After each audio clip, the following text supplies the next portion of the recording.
When I was young, my childhood was perfect.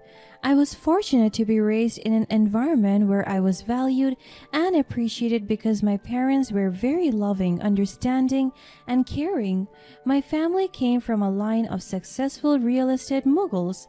My grandparents owned a very large housing company, and it was passed down to my father and will soon be in my hands.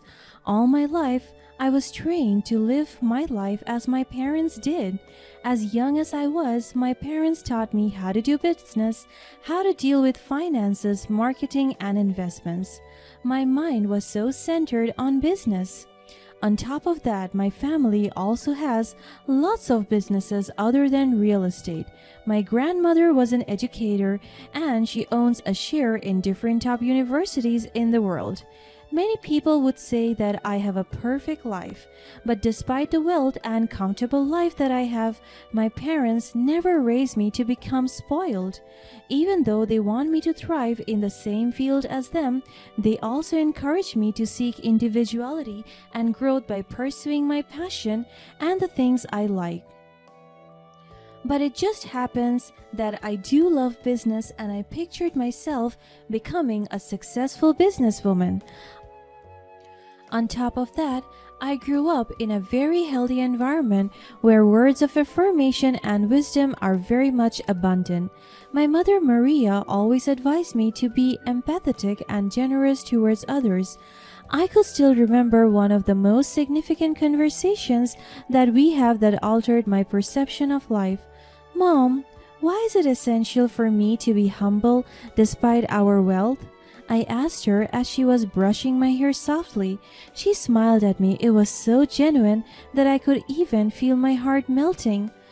Oh, my dear Sophia, humility is a virtue that brings grace to every aspect of our lives. Our wealth is a gift, but it doesn't define who we are as individuals. By being humble, we show appreciation for our blessings and acknowledge that others' worth is not measured by their possessions. She said it in the sweetest tone. I nodded in agreement. I understand, Mom, but won't people think I'm weak if I don't assert myself? She cleared her throat, put down the brush, and held my shoulders while looking at my reflection intently as she said these words full of wisdom. Not at all, my love. Humility isn't a weakness, it's a strength that sets you apart. It shows that you have the wisdom to recognize the contributions of others and the empathy to understand their struggles. When you treat people with humility, you gain their respect and build genuine connections. So, being humble helps me build a better relationship with others? She nodded and smiled at me once again. Absolutely. People are naturally drawn to those who treat them with kindness and respect. It creates an atmosphere of trust and openness, allowing you to form meaningful connections with others. Remember, true friendships are built on mutual understanding and care. I held her hands resting on my shoulders. I rubbed it gently, feeling her. Thank you for sharing this with me, Mom. I promise to carry these values with me and be mindful of my actions. She smiled proudly at me once again. I have no doubt that you will, my dear, and never forget the power of hard work.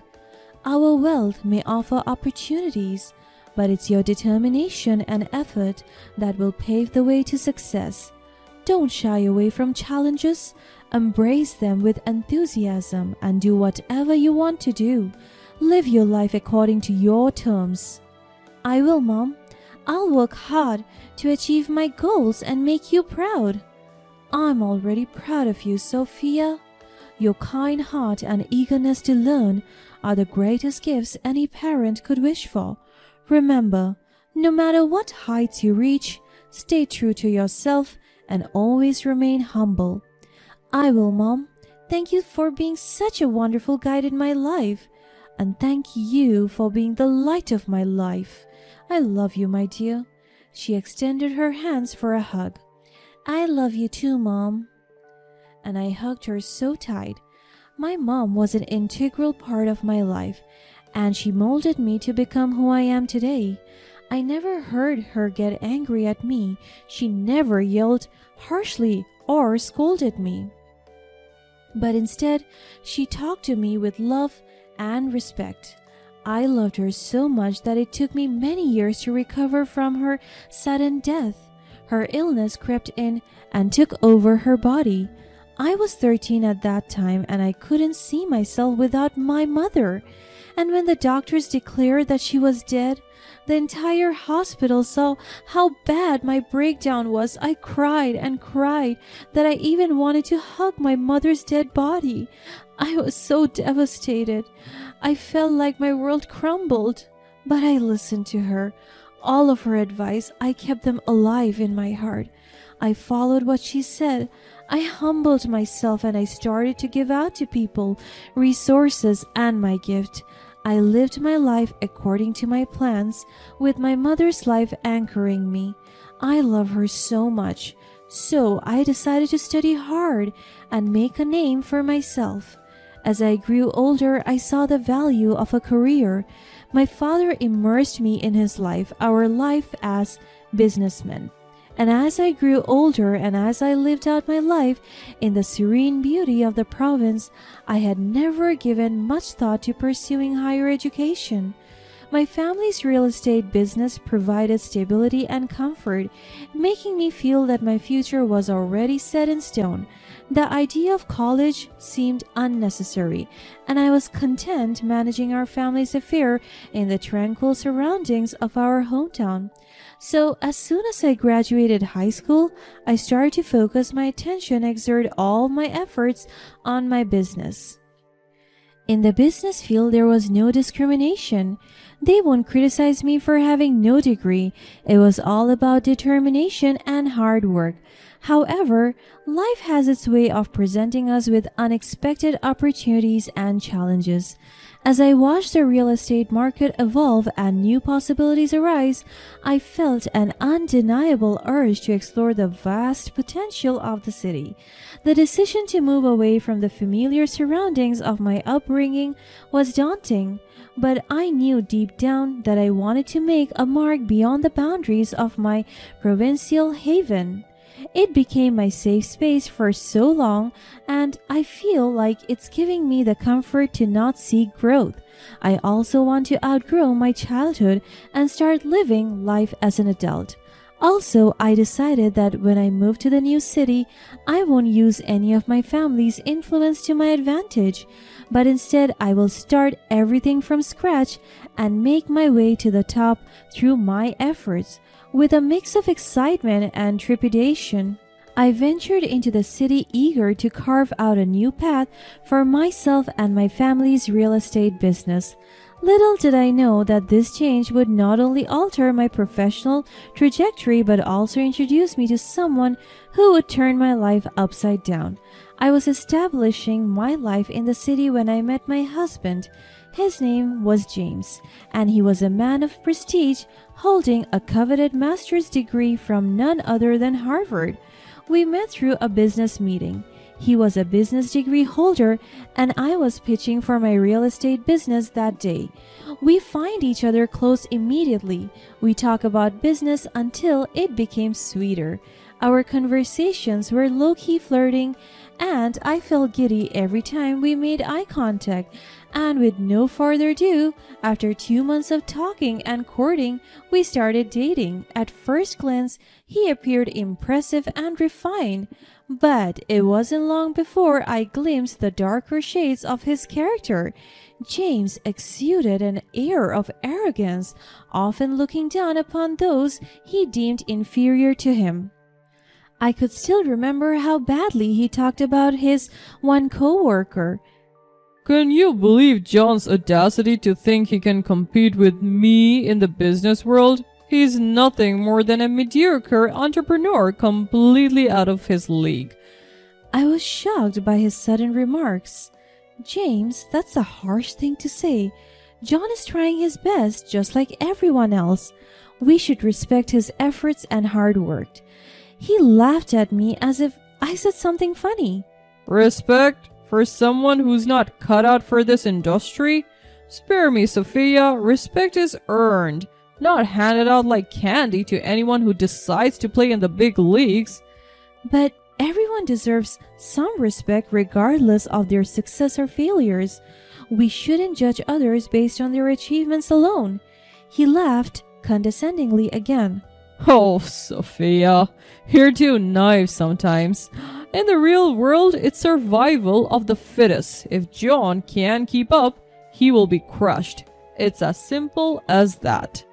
I struggled to find the right words. I never expected him to act like this, and I don't like the way he is speaking. I grew up in a loving family, so words of insults are overwhelming for me. James, I don't agree with you. Success should not come at the cost of belittling others. We can be successful without being arrogant. Oh, you just don't understand how the business world works, do you? It's not about being nice or humble. It's about being ruthless and assertive. Are you dumb? I felt my heart break. No, James, I refuse to accept that. I believe in being ambitious and driven, but not at the expense of kindness and compassion. There is a way to succeed without tearing others down. Suit yourself, Sophia, but mark my words, those who are weak will always be left behind. I don't see strength in arrogance, James. True strength lies in lifting others, not pushing them down. Whatever. You can believe what you want, but it won't change how the world works. Maybe not, but it can change how we approach it. I chose to be respectful and understanding even in a competitive world. Suit yourself then, but don't come crying to me when your nice guy attitude gets you nowhere. I won't, James, because I know that kindness and humility will take me farther than arrogance ever will. The initial attraction soon gave way to a turbulent relationship. Behind closed doors, James would unleash his true colors, belittling me and anyone he considered beneath him. But I try to understand him. He sometimes listens to me and changes his attitude, but from time to time, his arrogance would prevail. But I love him as my partner, so when he proposed to me, I said yes. However, everything went worse as soon as we got married. He would always degrade me because I didn't study college and because I was dumb and stupid. His favorite weapon was the lack of a college degree, using it as a tool to demean and undermine my accomplishments in the real estate business. Despite my achievements and the success I had earned through my hard work and dedication, James insisted that without a degree, I was nothing. So the emotional abuse took a toll on my self-esteem, leaving me questioning my worth and decisions. But I stayed, hoping that love could overcome the darkness that loomed over us. Unfortunately, love alone couldn't fix the shattered trust caused by his infidelity, a hurtful pattern I discovered repeated several times. One fateful night, his insults reached an unbearable crescendo, cutting through me like a knife. In a moment of defiance, I responded with sarcasm, asking him, "Are you sure?" The weight of my question lingered in the air, creating a rift that would soon widen beyond repair. "James, I can't believe you're still treating me like I am nothing just because I don't have a degree." Oh, come on, Sophia. You know very well that a degree holds value in the real world. It opens doors and provides credibility. I have worked hard in the real estate business and my success speaks for itself. I don't need a piece of paper to prove my worth. Oh, success? Please, you're just dumb. My tears fell from my cheeks. That's not fair, James. I have put in the effort to learn, grow, and build this business. It's cute how you try to justify your lack of education, but let's face it, without a degree, you will always be playing catch-up. You don't understand the passion and dedication I have for this business. You keep belittling me, but you forget that we were once partners, supporting each other. My entire body was trembling in pain. I don't know him anymore. Partners, you were just lucky to have me by your side. Without my advice and guidance, you wouldn't have achieved half of what you did. Your ego knows no bounds, James. You used to inspire me, but now all you do is tear me down. Oh, poor Sophia, the delicate soul who couldn't handle a little criticism. This isn't criticism. It's cruelty. You're not the person I fell in love with anymore. Well, maybe you're right. Maybe I've outgrown you and your small town ambitions. Fine.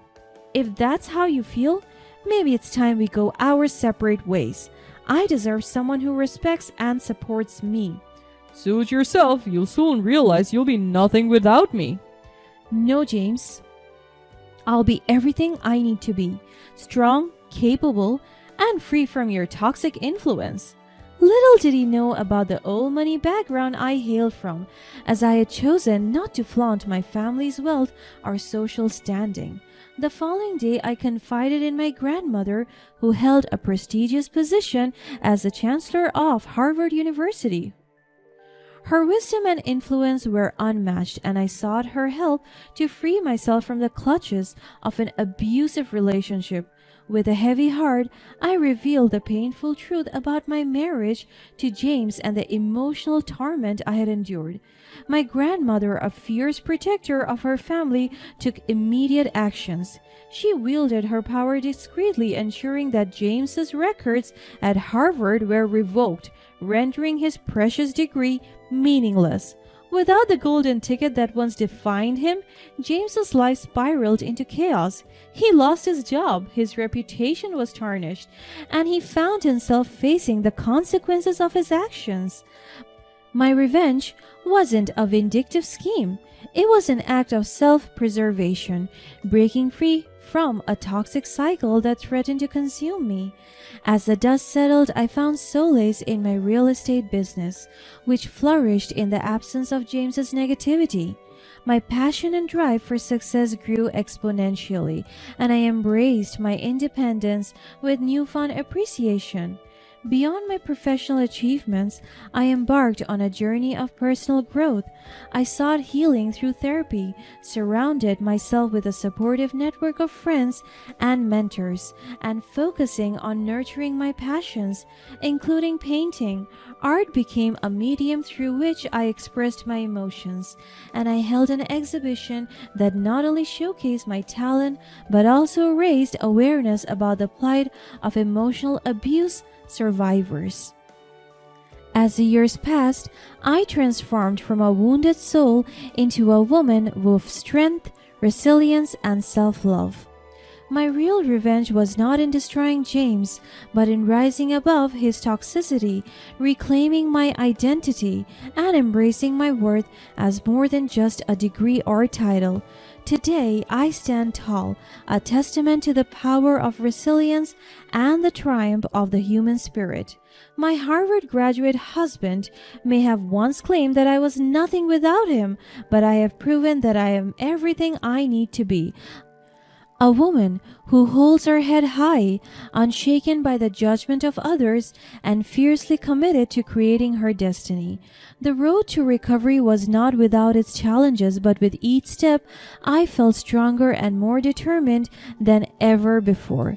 Embracing my worth and shedding the shackles of James's abuse became a personal crusade, not just for me but also for others who might be facing similar struggles.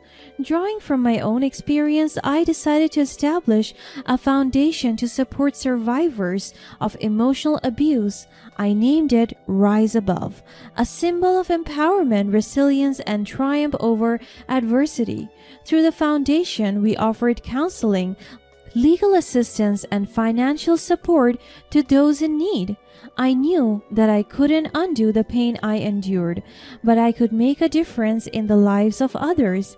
As the foundation gained momentum, the media caught wind of our cause, and I found myself sharing my story publicly. It was both liberating and terrifying, bearing my soul to the world. However, I realized that my vulnerability was a source of strength, and my willingness to speak speak out inspired countless others to find their voices. One particular interview caught the attention of a prominent publisher who saw the potential for a powerful memoir. With the opportunity to share my journey on a broader scale, I decided to write a book. It was a cathartic experience, revisiting the darkest moments of my past while also celebrating the resilience that carried me through. The memoir, titled Beyond Degrees, became a bestseller, resonating with readers around the world. Its message of hope and empowerment struck a chord with countless individuals who had endured their battles with abuse, academic pressure, or societal expectations.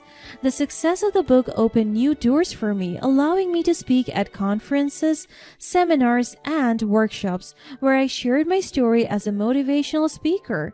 As the years passed, Rise Above flourished, and the foundation's impact grew exponentially. The support it provided transformed lives, and I reveled in the knowledge that my pain had not been in vain. The royalties from my book and speaking engagement further fueled the case, allowing us to expand our reach and help more survivors reclaim their lives.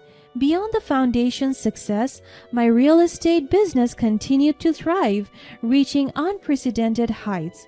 With a newfound sense of purpose and self-assurance, I spearheaded innovative projects that brought immense success, earning recognition and accolades in the industry. Amidst it all, I found love again, genuine, tender, and respectful. Chris, an architect with a heart of gold, walked into my life unexpectedly. He showed me what true love meant, supporting my endeavors and encouraging me to be the best version of myself. Together, Chris and I dedicated ourselves to philanthropy, combining our resources to create positive change in the world. We supported causes dear to both our hearts, leaving behind a legacy of compassion and empowerment. Looking back, I realized that my journey was not just about revenge or liberation.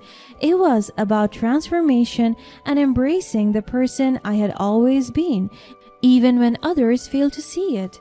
I discovered that my value wasn't tied to titles or degrees, but rather to the love and compassion I shared with others, the impact I made on lives, and the resilience that allowed me to rise above challenges.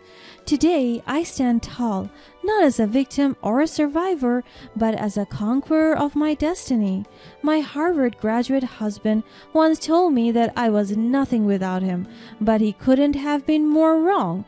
I am everything I need to be and more, a beacon of hope, a champion of self-worth, and a testament to the strength of the human spirit.